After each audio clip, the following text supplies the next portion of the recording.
할렐루야 반갑습니다 여러분. 계속해서 잠언 1장 8절에서 19절까지 말씀입니다. 내 아들아 내 아비의 훈계를 들으며 내 어미의 법을 떠나지 말라. 이는 내 머리에 아름다운 관이요 내 목에 금사슬이니라. 내 아들아 악한 자가 너를 깰지라도 따르지 말라.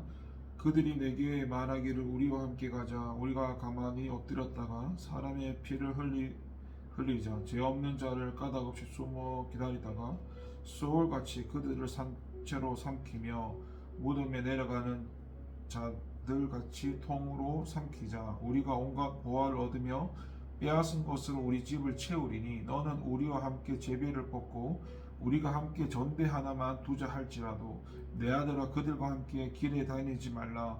내 발을 금하여 그 길을 밟지 말라. 대저 그 발은 악으로 달려가며 피를 흘리는데 빠름이니라. 새가 보는 데서 그물을 치며 헛일이겠거늘. 그들이 가만히 엎드리면 자기의 피를 흘릴 뿐이요 숨어 기다리면 자기의 생명을 해할 뿐이니 이익을 탐하는 모든 자의 길은 다 이러하여 자기의 생명을 잃게 하느니라. 아멘. 여러분, 이 본달락은 이 청년을 향한 부모의 훈계 그리고 순종의 권면에 해당하는 8절에서 9절과 청년을 향한 악인의 유혹을 거부를 권면하는 10절에서 19절까지는 아닙니다. 먼저 8절과 9절을 보게 되면 훈계가 부모가 아들에게 주는 형태로 나타나고 그 가치가 소개됩니다. 다음으로 10절에서 19절은 다시 악인들의 유혹의 전형을 요약해서 그것을 거부할 것을 권면하는 10절에서 14절과 악인들의 비참한 결말을 소개하며 그 유혹을 거부하기를 재차 권면하는 15절부터 19절까지 이루어져 있습니다. 이러한 이 본달락은 결국 이스라엘의 참된 지도자로 살아가야 하는 청년들은 지혜로운 그 삶을 살기 위해서 가장 먼저 죄악에 물들어서는 안 된다는 것을 강조하는 것인데, 본달락은 아버지와 어머니 그리고 아들과 악한 자라는 구도 속에서 인생을 설명하는 단순한 구조로 되어 있습니다. 인생을 살아갈 이 아들은 악한 자의 게임에 직면할 수밖에 없습니다. 여기에 대해서 아버지와 어머니는 온전한 가르침을 통해 공부하고 죄를 경계하는 역할을 하고 있습니다. 그래서 이 본달락의 내용은 악한 자의 꾀임에 직면한 아들의 슬기로운 대응만 아니라 그것을 강하게 경계하고 의로운 삶을 살도록 붙들어 줘야 할 부모의 역할 또한 너무도 중요하다는 것을 말해줍니다. 인생이란 대단히 복잡한 것 같지만 알고 보면 선과 악이라는 이중구도로 되어 있습니다. 이 이중구도 속에 하나인 악은 선한 인생을 끝없이 유혹하여 파멸에 빠뜨리려는 위협적인 세력입니다. 무고한 한 사람의 인생을 파멸과 죽음으로 몰아넣는 일은 대단히 무서운 죄악이지만 악인들에게 한번 빠져들면 이러한 죄악조차 쉽게 저지를 수 있을 만큼 악한 본성을 지닌 것이 인간이라는 것입니다. 의로우시며 거룩하신 하나님으로부터 비롯된 신령한 지혜는 단순히 인생을 성공으로 이끄는 것을 가르치기에 앞서 바로 그처럼 파괴적이고 강력한 유혹의 힘을 지닌 악의 존재를 일깨워주고 그것으로부터 떠나게 하는 면에서 그 일차적 위대함이 있습니다. 이 8절에서 솔로몬은 내 아들아 내 아비의 훈계를 들으며 내 어미의 법을 떠나지 말라라고 말씀을 합니다. 이 말씀을 대할 때 오늘 우리가 놓치지 말아야 할 중요한 사실이 있는데, 그것은 바로 하나님께서 자녀를 가르치는 부모에게 신적 권위를 부여하셨다는 사실입니다. 잠언의 두드러진 특징 하나를 들라면 바로 이것인데, 하나님께서 부모님께 특별한 권위를 위임하셔서 하나님 말씀을 가르치도록 하셨다는 것입니다. 물론 여기에서 말씀하는 부모와 아들이 반드시 친부모와 자식 간의 관계만을 말하는 것이라고 보기에는 어려운 면도 있습니다. 왜냐하면 스승이 제자를 부를 때에도 아들아라는 표현을 사용했기 때문입니다. 하지만 여기에는 가르침을 주는 주체인 부모와 그 가르침을 받고 그에 순복해야 될 자녀 사이에 절대적 관계가 분명하게 내포되어 있습니다. 자녀에 관한 하나님께서 부모에게 신적 권위를 위임하셔서 말씀을 권위 있게 가르치도록 하신 것입니다. 이렇게 고귀한 사명이 부여되었기 때문에 부모들은 하나님의 말씀에 정통해야 했고, 그들은 하나님의 말씀을 잘 알아야 했고, 또 말씀대로 살아야 했습니다. 이것은 오늘날 믿음의 부모들이 반드시 알고 실천해야 할 하나의 사명이기도 합니다. 상대적으로 자녀들은 이렇게 믿음으로 살고 믿음으로 행하시는 부모님의 말씀을 가볍게 생각해서는 안 되었습니다. 부모님의 말씀을 마치 하나님의 말씀처럼 여겨야 했습니다. 오늘 우리가 본문을 통해서 배워야 하는 교훈이 바로 이것인데, 우리는 가정에서 베푸시는 부모님의 가르침을 마치 하나님께서 가르치는 것처럼 높이 받들어야 한다는 것입니다. 물론 부모님의 말씀이나 가르침이 하나님의 말씀의 정면으로 위배된다면 그때에는 가슴 아프지만 거부해야 됩니다.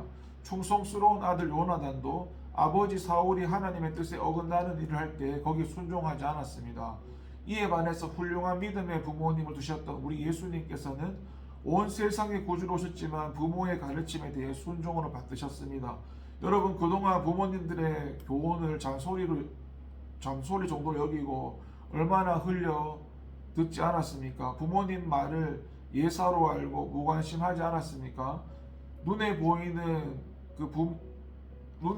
부모님을 사랑하지 않고 눈에 보이지 않는 하나님을 사랑할 수 없듯이 그분들을 공경하고 그 권위를 인정하지 않는 자가 하나님을 경외하고 그 권위에 순복할 수가 없습니다. 이제 저와 여러분의 부모님의 말씀, 그분들의 권위를 받고 그것을 높이고 떠받드는 참된 지혜의 삶을 사시기 바랍니다.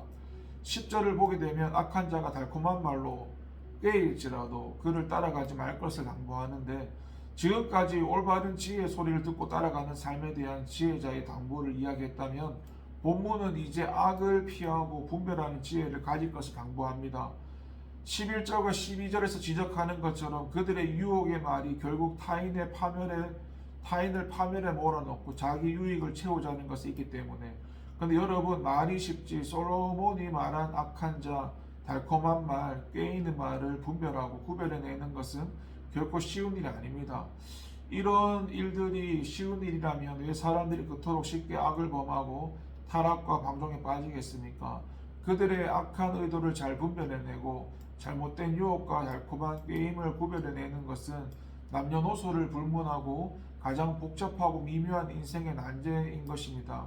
특별히 쉽게 감정에 휘둘릴 수 있는 젊은이들일수록 감정을 절제하고 선과 악을 구분하여 오로지 선한 길로만 행할 수 있는 객관적인 분별력을 가지는 것은 쉽지 않습니다.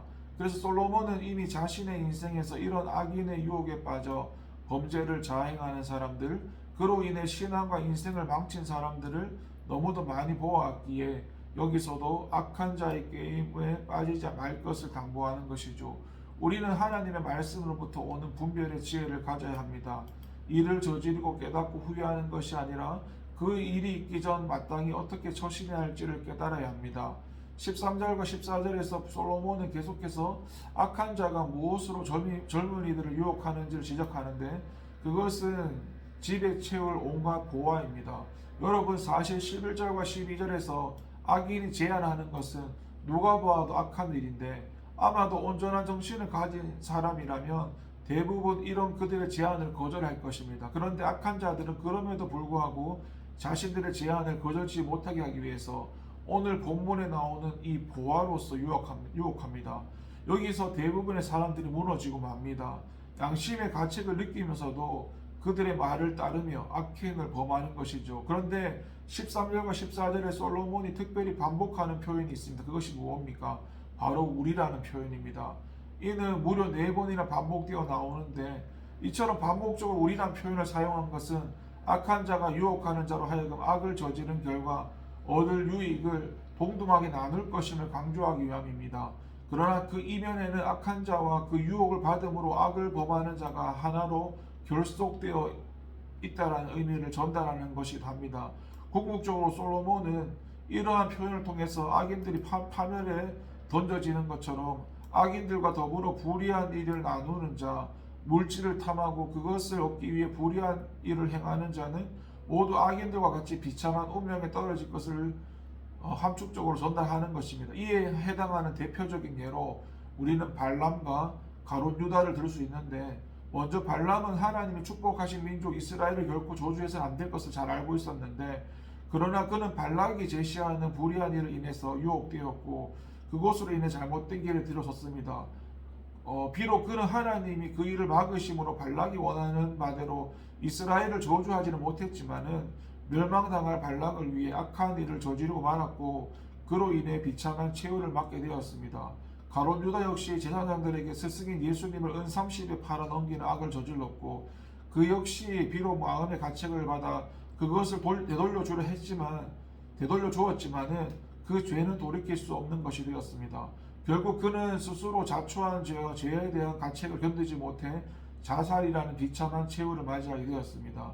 발람이나 가룟 유다만이 아니라 오늘날에도 불의한 일을 위해 악을 자행하며 악인들과 결탁해서 그들과 더불어 불의한 일을 나누는 것은 그 스스로를 악인들이 당할 최후의 자리, 파멸과 심판의 자리에 몰아넣는 어리석은 일이 아닐 수 없습니다. 여러분, 예나 지금이나 사람들의 삶을 물질, 돈과 뗄래야 뗄 수 없는 관계에 놓여 있는데, 왜냐하면 사람들은 돈이라는 것을 가지고 육체적인 삶을 영위해 나가기 때문입니다. 중요한 것은 그것을 우리가 어떻게 얻고 어떻게 사용하느냐는 것인데, 우리의 삶이 거룩하게 온전하게 세워지길 바란다면 마땅히 물질에 대해서 그래야 합니다.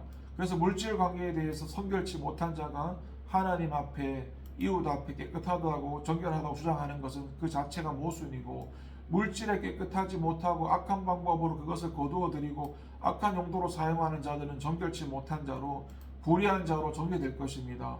결국 그들은 악인들과 더불어 파멸의 자리에 떨어지게 될 것이고, 그렇다면 저와 여러분은 지금 어디에 서 있고 어떤 방법으로 물질을 취하고 그것을 또 사용하고 돌아봐야 됩니다. 15절에서 솔로몬은 네 발을 금하라 가르치는데, 금하라는 말은 청년의 혈기로 무엇을 하기 간절히 원한다 할지라도 욕구를 누르고 자신을 절제할 수 있는 능력을 기르라는 말입니다.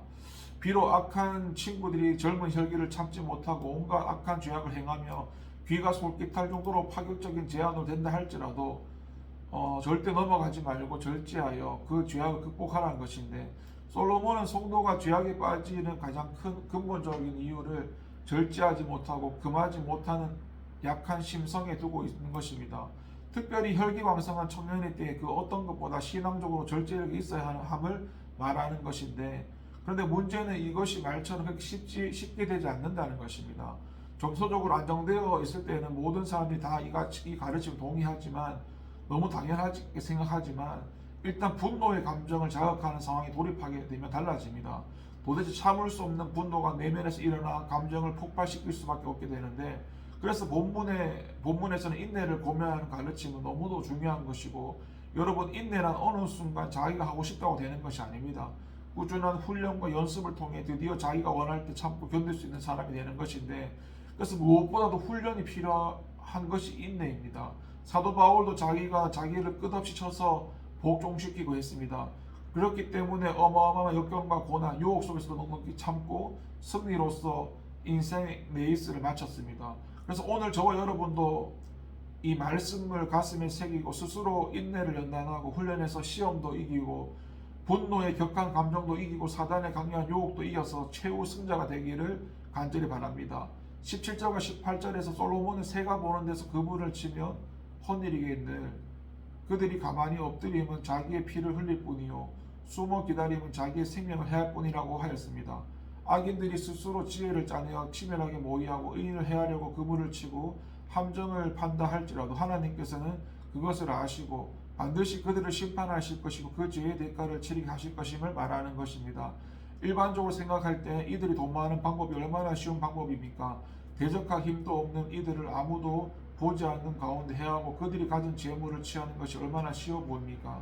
근데 여러분, 하나님께서는 결코 이러한 불법과 무고한 자의 희생을 그냥 내버려 두지 않으실 것이고 반드시 그에 상응하는 대가를 악한 도모를 구하는 이들로 치르게 하실 것입니다. 왜냐하면 그것이 하나님의 공의고 정의이기 때문입니다. 우리가 보기에 불법과 불의를 행하는 자들이 쉽게 재산을 모아 세상에서 덩덩거리고 호의호식하고 살 수 있을 것처럼 보이지만 그것은 그들의 생각일 뿐, 하나님께서는 반드시 그 모든 죄값을 물으실 것이고 준엄한 심판을 내릴 것임을 성경에서 경고합니다.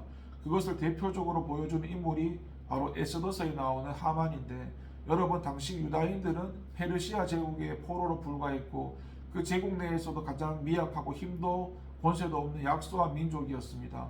당시 왕 다음으로 절대 권력을 소유한 하만이 그들을 극도로 혐오하였고 자기를 향해 절하지 않는 모르드게를 인해서 그들을 파멸시킬 계획을 세웠습니다. 당시 하만은 유다 민족 제거를 위해서 치밀하게 각본을 세웠고 그 모든 일들은 순조롭게 진행되어 가는 것처럼 보였지만, 그러나 사건의 결말이 무엇입니까? 하만이 예상했던 것과는 정반대로 모르드게를 달려고 세워놓은 나무에 하만 자신이 달려 죽임을 당하였고, 유다 민족들을 치고 그들의 재산을 탈취하는 자들은 오히려 도륙되고 진멸되어 그들의 재산이 탈취되는 참담한 일이 일어나고 말았습니다. 이는 하나님의 공의가 살아있음에 대한 분명한 증거를 할 수 있습니다. 악인들의 악한 도모가 성사되도록 그대로 두지 않으시고 약한 자들과 의인들이 그들로 인해 비참한 상황이 떨어지지 않도록 돌보시는 하나님의 공의로우심을 반증하는 일이 할 수 있습니다.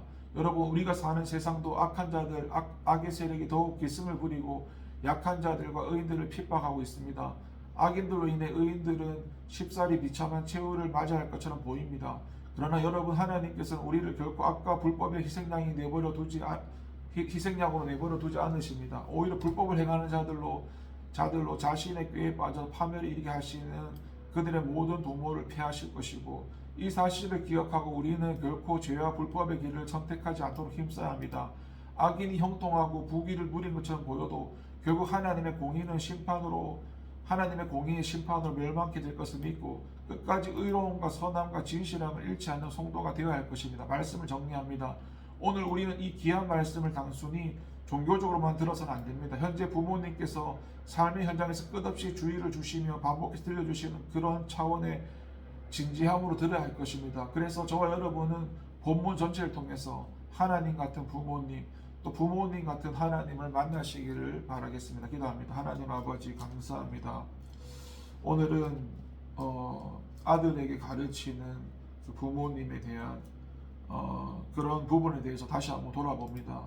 그동안 부모님을 어떤 태도로 대했는지, 물론 말씀에 위배되는 것은 잘못된 것이고 따르면 안 되겠지만은, 하나님께서 부모님의 권위를 통해서 우리 자녀들, 아들들에게 가르치는 가르침은 우리가 순종하고 따라야 하는 것이, 눈에 보이는 부모님한테 순종하는 게 보이지 않는 하나님께 순종하는 것입니다.